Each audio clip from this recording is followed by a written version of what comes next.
Okay, today we are going to talk about this reading, Architecture Reaching for the Sky. This is the Cambridge reading, Book 1, Test 1, Passage 3. Book 1, Test 1, Passage 3. Okay, here are the fill-ups of these questions.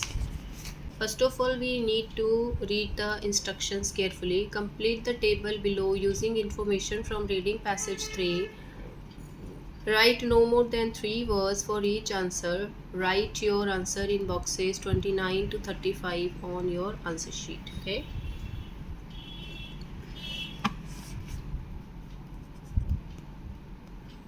So here period is given, style of period is given, building material is given, and characteristic is given. When you get such type of chart, when some examples are there, they are the hint to get the right answer. What is the hint here? Traditional style, so you have to write the similar type of style here, right? Here time period is mentioned, so you have to write all the time period here. Building material, you have to write all building material here. Characteristics, you can see one characteristics of any one of them, and you have to write the similar type of characteristics in this table. Okay. So first of all, because questions start from 29, here instruction is there no more than 3 words, so you are not allowed to write 4 words. If you do that, your answer will mark incorrect. Whether your 3 words are right, but still it will be marked incorrect, so be careful for that. Okay. Before 18th century, style of period was traditional. You have to write here the material. Which material were being used here before 18th century? Answer is timber and stone. Timber and stone were being used before 18th century in the building material. So how we get this answer, timber and stone? How we will get this answer? Back to the social and technological changes of the 18th and 19th century. Instead of using timber and stone and traditional building techniques, architects began to explore ways of creating building by using the latest technology. Changes of the 18th and 19th century. 19th century में बदलाव आ गया था, तो वो बता रहे हैं कि 19th सेंचुरी में ये चीज़ें नहीं यूज़ की जाती थी जो 18 में की जाती थी. तो 18 में क्या किया जाता था? Instead of using timber and stone, timber और स्टोन के अलावा की बजाय ये नहीं यूज़ करते थे वो, राइट. तो हमारा आंसर क्या हो जाएगा? Timber and stone, because they are talking about before 18th century. तो 18-19 में प्रोग्रेस हो गया था, उसके पहले जो यूज़ किया जा रहा मटीरियल है वो है टिम्बर एंड स्टोन. 1920s में क्या हुआ? Style of period, introduction of modernism की शुरुआत हो गई थी 1920s में. 1920s में इंट्रोडक्शन ऑफ मॉडर्निज्म की शुरुआत हुई थी 1920s में. We have to write the style of period, because 30 question यहाँ पे आ रहा है, सो यहाँ पे आपको स्टाइल ऑफ पीरियड लिखना है, so that is modernism. A new style of architecture emerged to reflect more idealistic notion for the future. It was made possible by new material and construction technique and was known as modernism. Okay, it was in the 1920s. Before this paragraph you can see here they are talking about 1920s. By the 1920s, तो ये चीज़ continue करके यहाँ पे आ जाइए, right. So which was modernism था 1920s में. Now the question is 1930 to 1950s.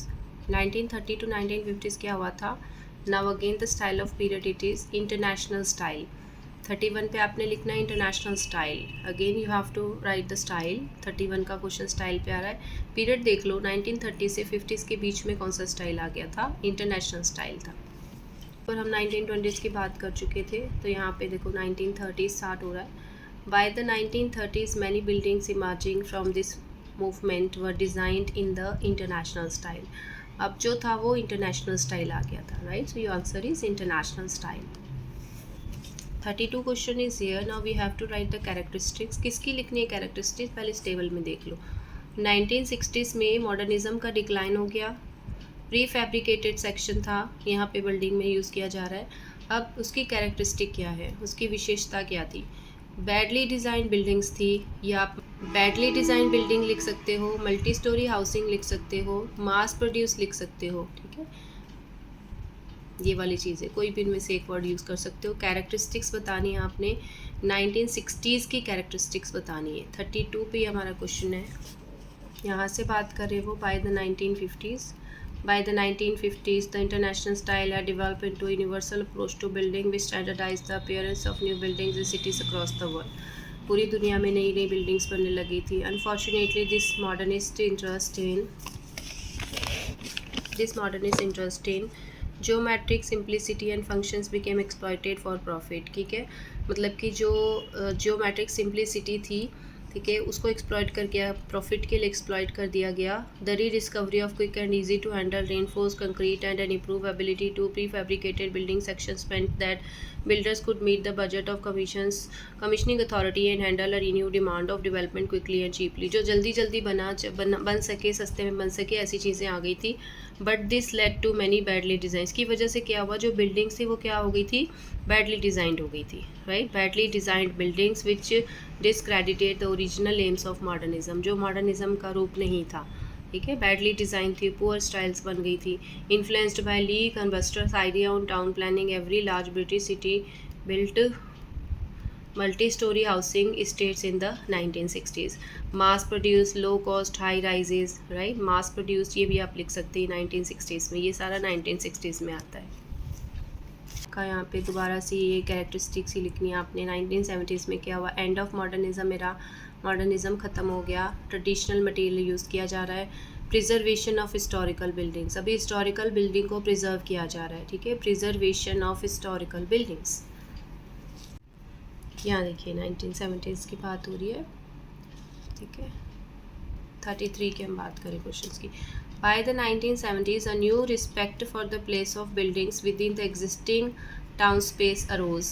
नई चीज़ आई, preserving historical buildings of keeping only their facades grew common. ये चीज़ें कॉमन हो गई. preserving historical buildings, historic buildings को preserve करना कॉमन हो गया. So 33 का आंसर है preserving historical buildings. Number 34, 1970s में ही बिगनिंग ऑफ क्या हुआ था. अभी एंड ऑफ मॉडर्निज्म तो हो गया था 1970s में, शुरुआत किस चीज़ की हुई थी, beginning of high tech. Beginning of high tech हुई थी 1970s में. ऐसे चीज़ चल रहा है 1970s वाला. Usually referred to as high tech was also emerging. नई चीज़ आ गई थी. इमर्ज होता है आ जाना, नई चीज़ का इंट्रोडक्शन हुआ. हाई टेक इंट्रोड्यूस हुआ. तो यहाँ पे आंसर है आपका हाई टेक. यहाँ पे 35 का आंसर देख लेंगे. अब 1980s में पोस्ट मॉडर्निज्म के बाद क्या हुआ, डिफरेंट स्टाइल्स टुगेदर, अलग अलग स्टाइल्स मिक्स हो गए थे. को एग्जिस्टेंस ऑफ स्टाइल्स या स्टाइल्स मिक्सड, इनमें से आप कोई भी आंसर लिख सकते हो, वो आपका सही होगा. ठीक है, 1980s में वो यहाँ, ठीक है, ये 1980s आप ये देखो. By the 1980s the coexistence of different styles of architecture in the same building became known as postmodern. है ना, ये देखो क्वेश्चन क्या कह रहा है, पोस्ट मॉडर्न का बताना है आपको. पोस्ट मॉडर्न में क्या हुआ था, building became known as post modern में डिफरेंट स्टाइल्स ऑफ आर्किटेक्चर, अलग अलग स्टाइल्स आ गए थे, different styles of architecture. Okay, so this is your answer. So I would like to say when you get such type of table, तो आपने समझना है कि आपको यहाँ टाइम पीरियड पूछ रहे हैं या क्या चीज़ पूछ रहे हैं, और इसके साथ कनेक्शन बनाते हुए आपने आंसर करना है कि वो इसकी बात कर रहे हैं तो कौन सा होगा. अगर नहीं समझ आता है तो ये आपको एग्जांपल्स जो दिए होते हैं, दिस इज़ जस्ट हिंट. ये हिंट होते हैं just to understand, make you understand about the type of questions. So be careful while finding out such type of questions.